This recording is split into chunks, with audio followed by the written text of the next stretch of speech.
ওল খেতে পছন্দ করেন, তো ওল কচু যারা খেতে পছন্দ করেন আজকের রেসিপিটি কিন্তু তাদের জন্য। যারা এরকম গরুর মাংসর সঙ্গে ওল কচু খেতে পছন্দ করেন তাদের জন্য আজকের এই রেসিপিটি এত সহজভাবে আমি দেখাবো, আর এভাবে রান্না করে খেলে আপনারা পাগল হয়ে যাবেন, এতটাই টেস্টি এই গরুর মাংসটি। আসসালামু আলাইকুম, কেমন আছেন প্রিয় দর্শক? বরাবরের মতো আবারও চলে আসলাম নতুন একটি রেসিপি নিয়ে। আজকের রেসিপিটি কিন্তু অনেক মজা এবং টেস্টি, দেখলে কিন্তু বুঝতেই পারবেন আর দেখাই যাচ্ছে এটা কতটা লোভনীয় হতে পারে, আর এটা কালারটা দেখে অবশ্যই আপনারা বুঝতে পারছেন যেটা কতটা মজার হতে পারে। তো রেসিপিটি ভালো লাগলে একটি লাইক, কমেন্ট, শেয়ার এবং চ্যানেলটিকে সাবস্ক্রাইব করে পাশে থাকবেন। তো প্রথমে আমি এখানে দেখুন মাংসটা রান্না করার জন্য আমি যতটুকু তেল লাগবে ততটুকু তেল আমি নিয়েছি। আর তেলটা নিয়ে কিন্তু এখন দেখুন এখানে ওলকচু আমি এখানে ধুয়ে পানি ঝরিয়ে রেখেছি, আর সেটাই কিন্তু তেলের উপরে দিয়ে দিচ্ছি। পানিটা অবশ্যই ঝরিয়ে নেবেন, না হলে পানি থাকলে দেখা যাচ্ছে তেলের উপরে যখন দিবেন দেখবেন যে তেলটা ছিটে এসে গায়ে পড়বে, পুড়ে যাওয়ার একটা ভয় থাকবে। তো পানিটা ঝরিয়ে নিয়ে এখানে দিয়ে দিলে আর পানিটা ছিটকে আসবে না। আর দেখুন এখানে লবণ আর সামান্য একটু হলুদ দিয়ে দিয়েছি। লবণটা দিলে ওলকচুটা খুব ভালো করে একটু নরম হয়ে আসবে, সেদ্ধটা হয়ে আসবে। আর এরকম তেলে ওলটা ভেজে নিলে এই ওলটা কিন্তু এতটা সফট হবে, আর যখন রান্না করবেন তখন কিন্তু বুঝতেই পারবেন। আর সেদ্ধ করে নেওয়ার কোনো প্রয়োজন নেই, অনেকে কিন্তু সেদ্ধ করে নেয়, এটা কিন্তু এটা সেদ্ধ করার কোনো প্রয়োজন নেই। দেখুন ওলটা কতটা সেদ্ধ হয়ে আসছে আমি দেখিয়ে দিচ্ছি। তো এটা মাঝারি আছে, চুলার আঁচটা মাঝারি আছে করে দিয়ে একটু কিছু সময় ওলটা এভাবে ভেজে নিলে দেখবেন এই ওলটা যখন আপনি মাংসের সঙ্গে রান্না করবেন আপনি ঠিক যেমন নরম খেতে পছন্দ করবেন ঠিক সেরকমই কিন্তু নরম হয়ে যাবে। তো ওলটাকে কিন্তু আমি তুলে নিয়েছি, তুলে নিয়ে ওই তেলের উপরে কিন্তু এখানে আমি মাংসটা দিয়ে দিচ্ছি।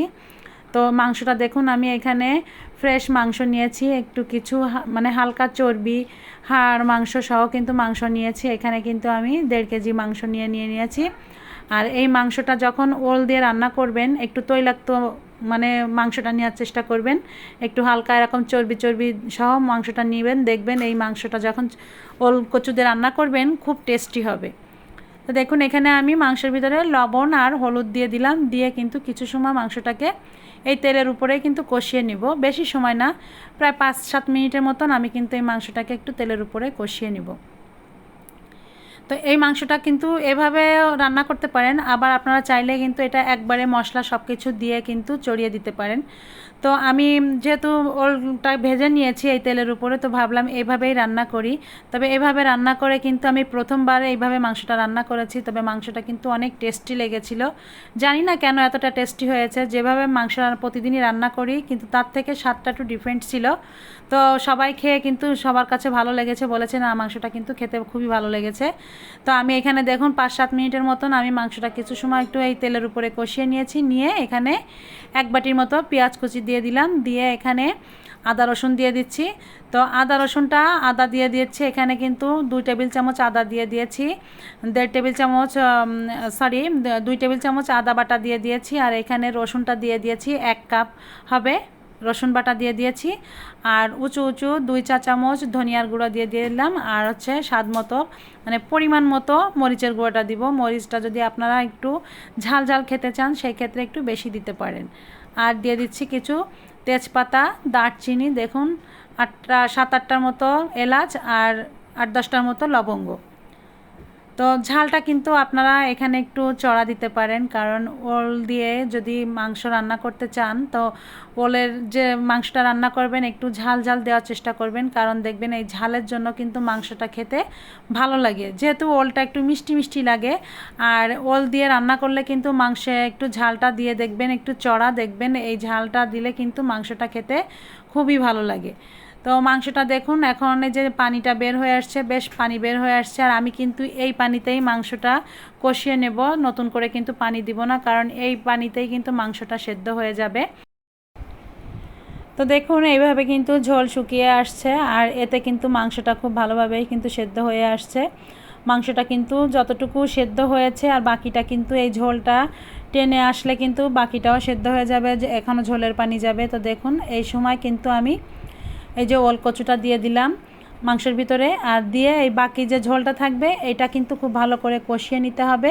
আর এই কষাতেই কিন্তু ওলটা খুব ভালো করে সেদ্ধ হয়ে যাবে। যতটুকু সেদ্ধ হবে বাকিটা কিন্তু ঝোলের পানি দেওয়ার পরে সেটা কিন্তু সেদ্ধ হয়ে যাবে।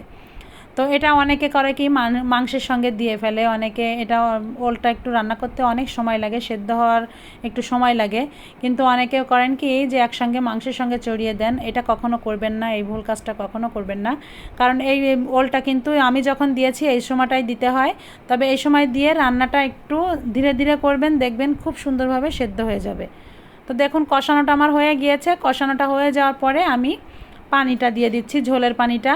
তো আমি কিন্তু মাংস রান্না করেছি, এর আগে কিন্তু কখনো পানি দেইনি। মাংসের যে পানিটা বের হয়েছে সেই পানিতেই কিন্তু মাংসটা সেদ্ধ করে নিয়েছি। ওলটাও কিন্তু ভালোভাবে প্রায় সেদ্ধ হয়ে গিয়েছে মাংসের পানির সঙ্গে। আর এখন যে পানিটা দিচ্ছি এটাই কিন্তু আমি পানি ব্যবহার করলাম, এটা কিন্তু ঝোলের পানি, এটা অবশ্যই দিতে হবে। আর যতটুকু পানি দিয়েছি এই পানিটা দেওয়ার পরে ঢাকা দিয়ে দিয়ে দেখুন আমি মাঝারি আঁচে কিন্তু মাংসটা রান্না করছি। তাই মাংসটা কিন্তু এই মাঝারি আঁচেই রান্না করতে হবে। আর এই বলক উঠে আসার পরে যখন ঝোলটা দিয়েছি, বলক উঠে আসার 5 থেকে 6 মিনিট পরে এখন আমি এখানে একটু বাটা গরম মশলা দিচ্ছি, কারণ এখানে এই যে মাংসের যে ফ্লেভারটা এটা কিন্তু এই গরম মশলা দিলে কিন্তু ভালো আসবে, যার জন্য কিন্তু এটা এখন এই বাটাটা দিয়ে দিলাম। তবে চেষ্টা করবেন যে বাটা মশলাটা দেওয়ার জন্য, বাটা মশলাটা দিলে তরকারির ঘ্রাণটা অনেক সুন্দর আসে, আর তরকারিটা খেতেও কিন্তু আসলে ভালো লাগবে। যে তরকারিটাই রান্না করুন না কেন, মাংস হোক আর সিম্পল তরকারি হোক, যখনই রান্না করবেন টাটকা মশলা বেটে রান্না করার চেষ্টা করবেন, দেখবেন আপনার তরকারি এমনিতেই খুবই ভালো লাগবে। রান্নাটা কিন্তু নিজের কাছে, রান্নাটা একটা আর্ট। আপনি যত ভালো করার চেষ্টা করবেন দেখবেন এটা কিন্তু মন থেকে না করলে কিন্তু ভালো আসে না। আপনি মন থেকে করবেন, দেখবেন সব কিছু আপনার সুন্দর হবে। তো দেখুন ওলটা কিন্তু খুব সুন্দরভাবে গলে গিয়েছে। আর ঝোলটা কিন্তু আমি আরও একটু টানিয়ে নেব, যার জন্য কিন্তু ঢাকা দিয়ে দিয়ে এই আঁচেই কিন্তু রান্নাটা করব। তাতে বাকি যতটুকু ওলটা একটু শক্ত শক্ত ভাব আছে সেটাও কিন্তু একদম মোমের মতো গলে যাবে। তবে ওলটা দেখে কিন্তু মনে হচ্ছে যে সুন্দরভাবে গলে গিয়েছে। তো আপনারা কিন্তু চাইলে কিন্তু এভাবে হালকা আছে দেখবেন, যদি দেখেন যে ওলটা একটু শক্ত শক্ত লাগছে তো চুলার আঁচটা একদম কমিয়ে দিয়ে তখন একটু এরকম ঢাকা দিয়ে দিয়ে রেখে দিবেন, দেখবেন খুব সুন্দরভাবে ওলটা সেদ্ধ হয়ে মজে গিয়েছে। তো আমি কিন্তু এখানে আমার মাংসটা প্রায় রান্না হয়ে আসছে, 5 মিনিট আগে এখানে একটু ভাজা গরম মশলার গুঁড়ো দিলাম। আপনারা চাইলে এটা স্কিপ করতে পারেন, এটা থাকলে দিবেন ঘরে, না থাকলে দেওয়ার দরকার নাই। কিন্তু এটা দিলে, ভাজা গরম মশলার গুঁড়োটা দিলে মাংসের যে একটা সুন্দর একটা স্মেল আসে, আর খাওয়ার সময় এই স্মেলটা পাওয়া যায়। এই গরম মশলার যে যে একটা ঘ্রাণ আছে এই ঘ্রাণটা কিন্তু টাটকা টাটকা পাওয়া যায়, তাতে করে কিন্তু মাংসের ফ্লেভারটা আসলে অনেক সুন্দর আসে। যাই হোক দেখুন রান্নাটা কিন্তু আমার হয়ে গিয়েছে। আমি এখন চুলার আঁচটা একদম কমিয়ে দিয়েছি, ওলগুলো কিন্তু গলে গিয়েছে। দেখলে কিন্তু চেহারাটা দেখলে কিন্তু বোঝা যাচ্ছে এটা কতটা গলে গিয়েছে। তো এভাবে কিন্তু মাংসটা রান্না করতে হবে। আর ঝোলটা যতটুকু আছে এটা কিন্তু মানে ঠান্ডা হয়ে গেলে দেখতে পাচ্ছেন, এটা যখন দেখেন একটু ঠান্ডা হয়ে গিয়েছে মাংসটা কতটা সুন্দর লাগছে দেখতে। আর ঝোলটা কিন্তু অনেকটা শুকিয়ে গিয়েছে। এরকমই হবে রান্নাটা, এভাবেই রান্না করবেন, দেখবেন আপনার মাংসটাও এতটা সুন্দর হবে। দেখতে কিন্তু যতটা সুন্দর লাগছে খেতে দারুণ টেস্টি হয়েছে এইভাবে মাংসটা রান্না করাতে। তবে এইভাবে যেভাবে আমি মাংসটা রান্না করেছি, ফার্স্ট টাইম আমি এভাবে রান্না করেছি, তবে মাংসটা কিন্তু আসলে অনেক সুন্দর হয়েছে। খেয়ে কিন্তু সবাই বাসায় বলেছে যে মাংসটা আজকে একটু অন্যরকম লেগেছে, খেতে কিন্তু দারুণ লেগেছে। তো যাই হোক দেখলে কিন্তু বোঝা যাচ্ছে এটা কতটা লোভনীয় হতে পারে। যারা ওল কচু দিয়ে মাংস খেতে পছন্দ করেন তারা অবশ্যই এটা বাসায় একবার হলেও ট্রাই করবেন, দেখবেন যেটা কতটা মজা, খুব টেস্টি, এটা আপনারা বুঝতেই পারবেন। তো ভিডিওটি ভালো লাগলে একটি লাইক, কমেন্ট, শেয়ার এবং চ্যানেলটিকে সাবস্ক্রাইব করবেন। পাশে থাকা বেল আইকনটি ক্লিক করবেন যাতে আপনি আমার নতুন ভিডিওর নোটিফিকেশন সবার আগে পেয়ে যান। সবাই ভালো থাকবেন, সুস্থ থাকবেন। আল্লাহ হাফেজ।